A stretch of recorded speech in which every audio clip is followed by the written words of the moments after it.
Hello students, good morning to you all. तो भाई आज की क्लास में हम करेंगे क्वेश्चन नंबर 18 ऑफ एक्सरसाइज 5.2। ठीक है, तो देखिए क्वेश्चन नंबर 18 जो है वो क्या कहता है। The sum of fourth and eighth term of AP is 24 and the sum of sixth and tenth term of an AP is 44। Find the first three terms of the AP. ठीक है, तो ये कह रहे हैं कि एक एपी है, उसकी फोर्थ टर्म यानी A4 गिवन हमें क्या है, A4 प्लस एट्थ टर्म यानी A8, इन दोनों का सम कितना है 24।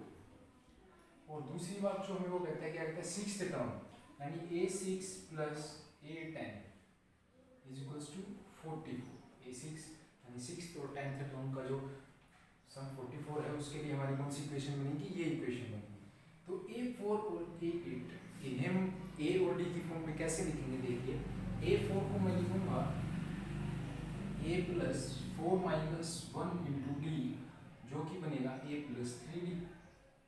इसी तरह से मैं A8 को जो लिखूंगा वो कैसे लिखूंगा, A plus 8 minus 1 into D, यानी कि A प्लस 7D। A6 को मैं कैसे लिखूंगा, A6 equals to A plus 6 minus 1 into D, यानी कि A प्लस 5D। इसी तरह से मैं A10 को क्या लिखूंगा, A10 is equals to A plus 10 minus 1 into D, यानी कि A प्लस 9D। ठीक है, अब ये जो मैंने वैल्यूज जो निकाली है, A4 की क्या निकाली है, A प्लस 3D, वो मैं यहाँ रखूंगा।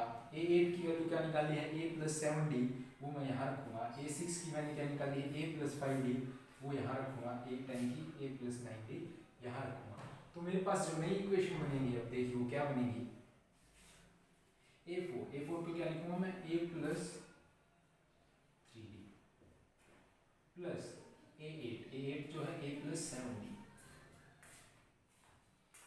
इज इक्वल्स टू, उसमें क्या दिया 24। इसे मैं थोड़ा सा सोल्व करता हूँ। A प्लस A क्या हो जाएगा 2A, 3D plus 7D 10D is equals to 24 हुआ। इस पूरी इक्वेशन को मैं 2 से डिवाइड कर सकता हूँ, तो मेरे पास इक्वेशन जो नहीं बनेगी वो क्या बनेगी, A plus 5D is equals to 12। इसे मैं इक्वेशन 1 मार्क करता हूँ। ठीक है, अब देखिए यहाँ A6 को मैं लिखूंगा A प्लस 5D और A10 को लिखूंगा मैं A प्लस 9D, जो कि इक्वल है 44 के। A प्लस A फिर से 2A हुआ, 5A प्लस 9D 14D हो गए, इज इक्वल्स टू 44 है।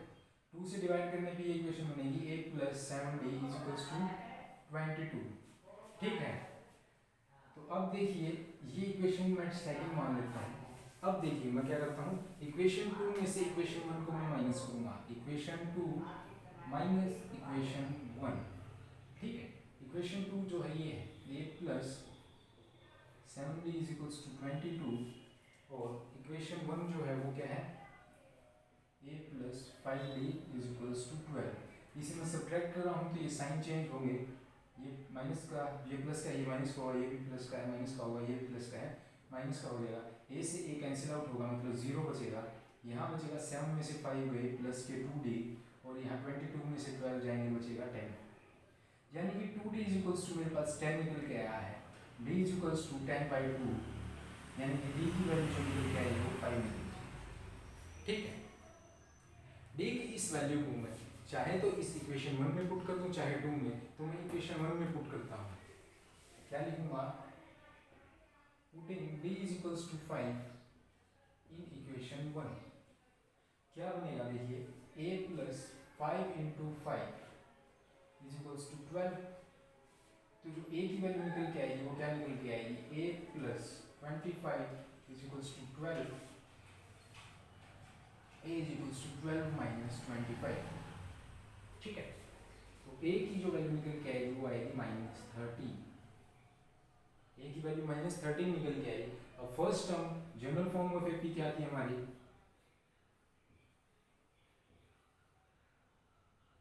General form of an AP क्या थी, A plus D, A plus 2D और A plus 3D।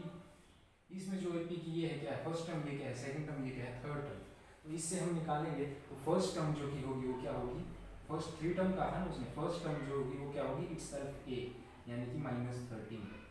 Second term जो होगी, यहाँ टर्म और लिख लीजिए, वो क्या होगी a प्लस डी यानी कि a -13 प्लस डी यानी 5 जो कि होगा -a। थर्ड टर्म जो होगी वो क्या होगी a प्लस 2d यानी कि -13 प्लस 2 इंटू 5 यानी कि -13 प्लस 10, ये निकल के आएगा थर्ड टर्म -3। तो उसने हमसे पूछी थी फर्स्ट 3 टर्म्स, तो फर्स्ट टर्म जो होगी वो -13 होगी, सेकंड टर्म -18, थर्ड टर्म -3 और इस एपी का हमने जो पूछा था वो सब निकाल के दे दिया। तो देखिए हमने क्या किया है, ये जो गिवन टर्म्स थी इन्हें ए और डी की फॉर्म में कन्वर्ट किया है। मैंने आपको बताया है कि ए और डी की फॉर्म में कन्वर्ट करके हम पूरी एपी का कुछ भी बता सकते हैं। तो अब करते हैं आगे का क्वेश्चन। हाँ तो देखिए क्वेश्चन नंबर 19 जो है वो क्या कहता है, Subharao started work in 1995 at an annual salary of ₹5,000 and received an increment of ₹2,000 each year. In which year did his income increase ₹7,000? ये कह रहे हैं कि एक इंसान है सुभाराव नाम का, वो है ना 5,000 रुपीज़ से क्या करता है, एक कंपनी में वर्क स्टार्ट करता है, ठीक है, एनुअल सैलरी है। एक साल जैसे ही कंप्लीट होता है उसे क्या मिलता है, इंक्रीमेंट का मतलब इंक्रीज होता है, उसकी जो सैलरी है उसमें कितना इंक्रीज होता है 200 रुपये का, तो क्या हो जाती है एक साल बाद 5200 रुपये हो जाएगी। 200 रुपीज़ इंक्रीज होने के बाद 5200 उसकी सैलरी होगी, फिर एक साल इंक्रीज होने पे जो उसकी सैलरी होगी वो होगी 5400, ठीक है। इसी तरह से वो कह रहा है कि आप मुझे बताइए कि ये सैलरी इंक्रीज होते होते लास्ट में 7000 रुपीज़ होगी, वो कौन से साल में होगी। जैसे कि एक साल बाद ये होगी, 2 साल बाद ये, तो ये कितने साल बाद हो जाएगी उसकी क्या 7000 सैलरी। तो देखिए अब जो ये है 5000, इस एपी के लिए मेरा फर्स्ट टर्म क्या होगी 5000, कॉमन डिफरेंस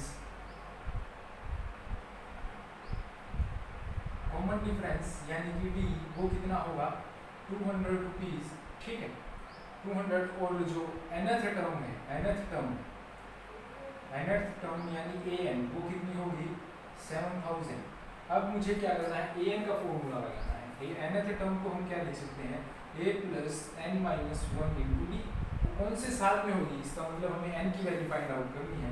an की वैल्यू हम 7000 यानी कि 7000 पर इनपुट करेंगे, a की वैल्यू हमारी 5000 आएगी, प्लस n माइनस 1, n की वैल्यू हमें माइनस फाइंड आउट करनी है -1, डी की वैल्यू जो है वो 200 है, ठीक है।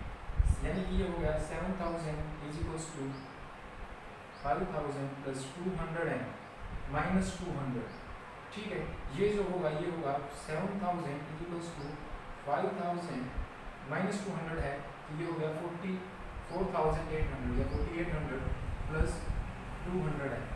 अब यहाँ देखिए इसे, ये उस साइड जाएगा शिफ्ट होगा, तो क्या होगा 7000 माइनस 4800 इज इक्वल्स टू 200 है, ठीक है। यहाँ से ये सब्ट्रैक्ट होगा तो ये बचेगा हमारे पास 0 0 2 एंड 2, ठीक है। और ये इस साइड हो गया हमारा 200 है, तो 200 एन जो है वो 2200 यानी 2200 के इक्वल है। तो n की वैल्यू जो होगी वो क्या होगी 2200 डिवाइडेड बाय 200, तो n की वैल्यू जो यहाँ से निकल के आएगी, देखिए 2 0 से 2 0 कैंसिल होंगे, 2 1 2 2 11 सा, ठीक है। तो n की वैल्यू जो निकल के आएगी वो 11 है। तो इसका मतलब क्या है कि after 11 years his income will be ₹7,000। सो हम क्या लिखेंगे, therefore after 11th year his income will be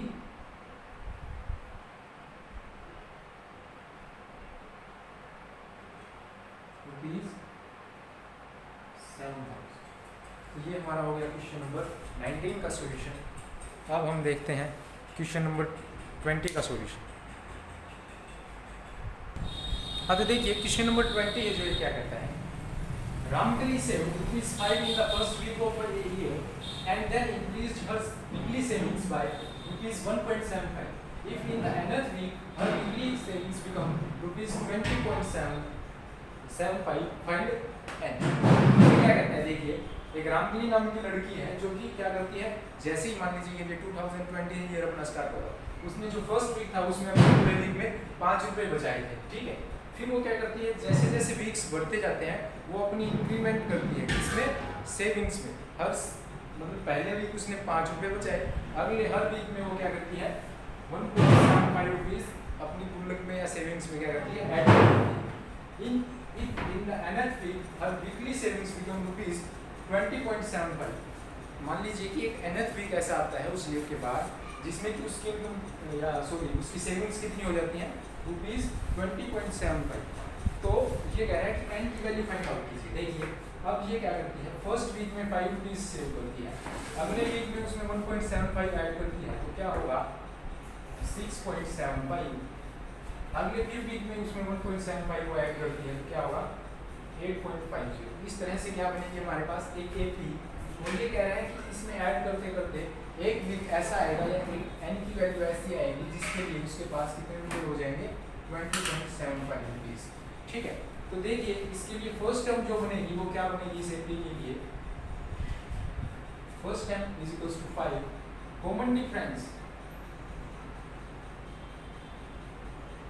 difference D है तो वो क्या होगा 1.75, इसे माइनस करने पे भी हमें क्या मिलेगा 1.75। जो अब an है, an या फिर nth टर्म या फिर an है जो वो कितना दिया उसने 20.75, ठीक है। अब हम फॉर्मूला लगाएंगे n = a + n-1 × d। a की an की वैल्यू जो है वो 20.75 = a कितना है 5 प्लस n-1, n की वैल्यू हमें फाइंड करनी है और ये जो है b की वैल्यू 1.75। यहाँ देखिए 20.75 = 5 प्लस 1.75n माइनस 1.75। यहाँ जो बचेगा 5 में से 1.75 सब्ट्रैक्ट करने पे 3.25 बचेगा। ये 1.75 एज इट इज 1.75n साथ, ठीक। यहाँ है 20.75। अब यहाँ देखिए इसे, ये 3.25 साइड जाएगा तो सब्ट्रैक्ट माइनस का होगा